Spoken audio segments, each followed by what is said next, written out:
Buen día, nosotros somos el grupo número 9, a quienes nos corresponde hablar de los temas correspondientes a conducta agresiva, suicidio y accidentes. Somos estudiantes del segundo año de medicina, la sección 26, y mi grupo está conformado por Juan Zambrano y quien les habla, Gilfran Oropez.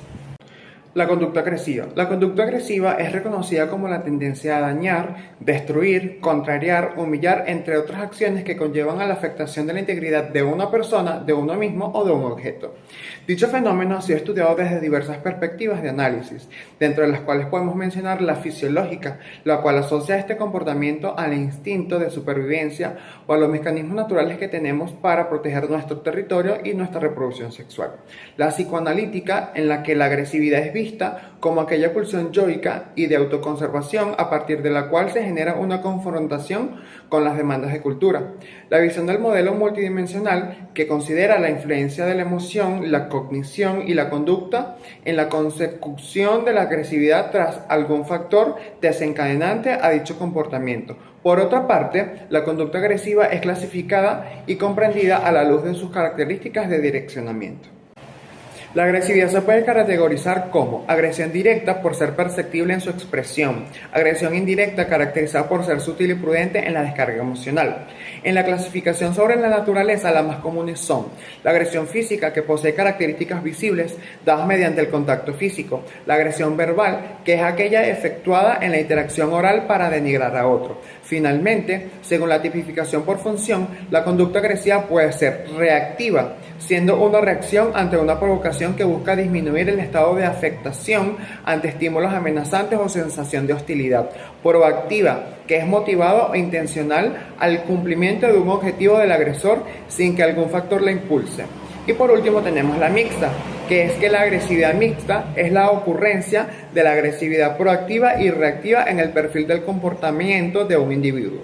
Por otro lado, refieren que la agresión puede ser pura, refiere a la agresión por placer, reactiva, refiere una respuesta ante estímulos considerados amenazantes, e instrumental, que es la que hace referencia a lograr un cometido.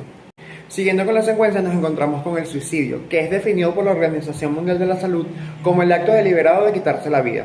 Su prevalencia y los métodos utilizados varían de acuerdo a los diferentes países. Desde el punto de vista de la salud mental, los y los adolescentes poseen la vulnerabilidad particular por su etapa del desarrollo. Según la Organización Mundial de la Salud, unas 800.000 personas se suicidan cada año, lo que representa una tasa estimada del 11.4 muertes por cada 100.000 habitantes. Las muertes por voluntad propia representan la segunda causa de fallecimientos entre los jóvenes entre los 15 a 29 años, después de los accidentes de tránsito. Sin embargo, la Agencia Sanitaria de las Naciones Unidas admite que pueda haber subnotificación, ya que el estigma y el tabú que rodean a este problema hace que no se denuncien a nivel mundial los casos de comportamientos suicidas no fatales. Mi nombre es Juan Zambrano y yo les voy a hablar sobre los síntomas y factores de riesgo. Los y las adolescentes en riesgo de suicidio pueden sufrir vulnerabilidad psicológica o mental, provocada por distintos factores. Esto no quiere decir que la existencia de alguno de estos factores determine un suicidio, pero son elementos a tener en cuenta. Entre los más comunes están los problemas familiares graves como situaciones de violencia o agresividad o abuso sexual. Los problemas en la escuela, tanto en relación con las bajas calificaciones como el rechazo por parte del grupo de compañeros, que en algunos casos se convierte en bullying o acoso escolar, a través de burlas y agresiones. También pueden ser factores de riesgo las dificultades en torno a la identificación sexual y el temor a la reacción de la familia, y especialmente los intentos previos de suicidio. En los factores psicosociales tenemos la pérdida reciente, pérdida de los padres en la infancia, inestabilidad familiar, rasgos de personalidad como impulsividad, agresividad, la habilidad del humor. Historia familiar de trastornos psiquiátricos como depresión, esquizofrenia, ansiedad, enfermedad bipolar, alcoholismo, suicidio o aislamiento social o soledad. Y la desesperanza. También tenemos el estado civil, que se clasifica en viudos, separados o divorciados, solteros y casados. Historia previa de hospitalización por autolesiones, tratamiento psiquiátrico anterior, no estar viviendo con la familia o no contar con alguien. También tenemos los factores biopsiquiátricos, que son el género masculino, depresión, alcoholismo, drogadicción, esquizofrenia, trastorno de personalidad social, intento de suicidio previo. También están las enfermedades discapacitantes, dolorosas y terminales, y la incapacidad para afrontar y resolver problemas. Como tercer y último punto tenemos los accidentes. Se define accidente del latín accidens y entis. En otras palabras, es un suceso no planeado y no deseado que provoca un daño, lesión u otra incidencia negativa sobre un objeto o sujeto. Para tomar esta definición se debe entender que los daños se dividen en accidentales o intencionales, o dolosos y culposos. El accidente es la consecuencia de una negligencia al tomar en cuenta los factores de riesgo o las posibles consecuencias de una acción tomada. La amplitud de los términos de esta definición obliga a tener presente que los diferentes tipos de accidentes se hayan condicionado por múltiples fenómenos de carácter imprevisible e incontrolable. El sentido más común de la palabra hace referencia a acciones involuntarias que dañan a seres humanos. En este sentido, el grupo que genera mayor mortalidad es el de los accidentes de tránsito. Causas básicas. Las causas básicas pueden dividirse en factores personales y factores del trabajo. En los factores personales tenemos: diversos accidentes son causados por factores personales, es decir, están ligados en el comportamiento humano. Estos factores pueden ser falta de conocimiento o capacitación.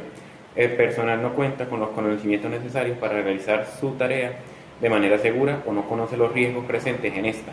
Por ejemplo, la manipulación de residuos biológicos o infecciosos. Motivación. El individuo carece de motivación para desempeñar una actividad o la realiza con la motivación equivocada. Ahorrar tiempo. Se intenta ahorrar el mayor tiempo posible para terminar una labor. Esto lleva a cometer errores y comprometer la seguridad.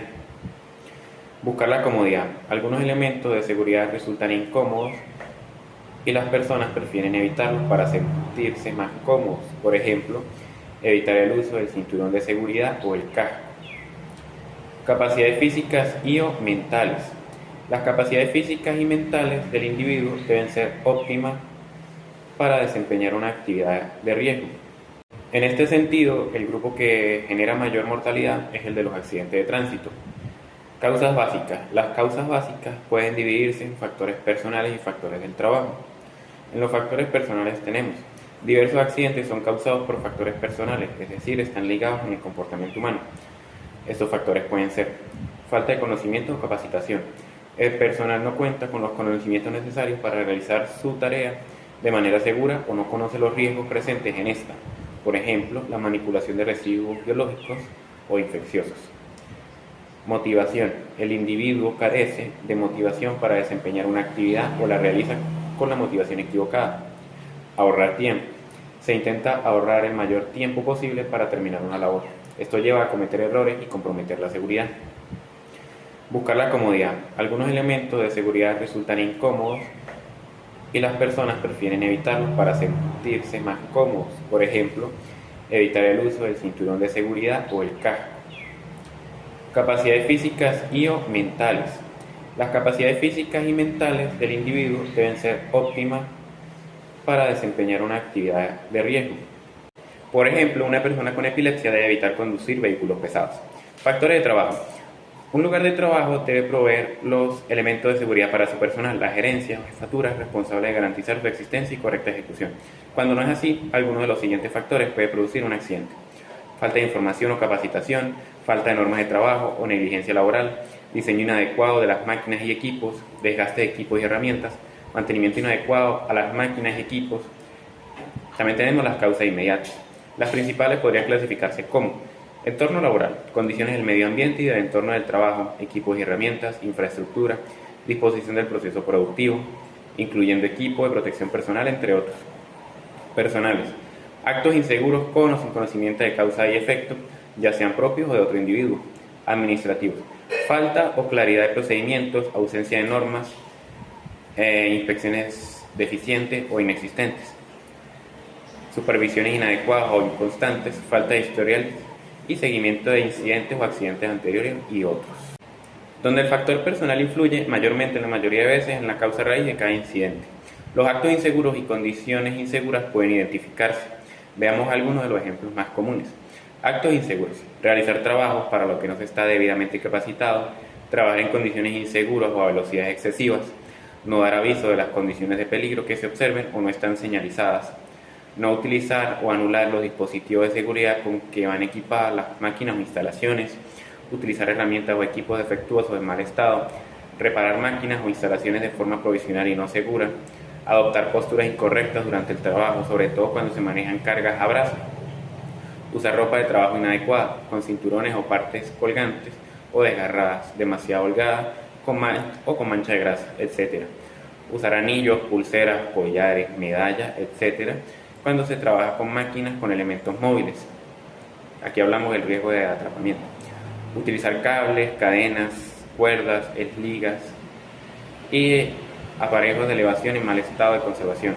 Sobrepasar la capacidad de carga de los aparatos elevadores o de los vehículos industriales. Colocarse debajo de cargas suspendidas, introducirse en fosas, cubas, cuevas, hoyos o espacios cerrados sin tomar las debidas precauciones, transportar personas en los carros o carretillas industriales, levantar pesos excesivos, riesgo de hernia, no tomar las medidas necesarias al realizar una actividad de riesgo en el trabajo, al conducir un vehículo, en casa, entre otros.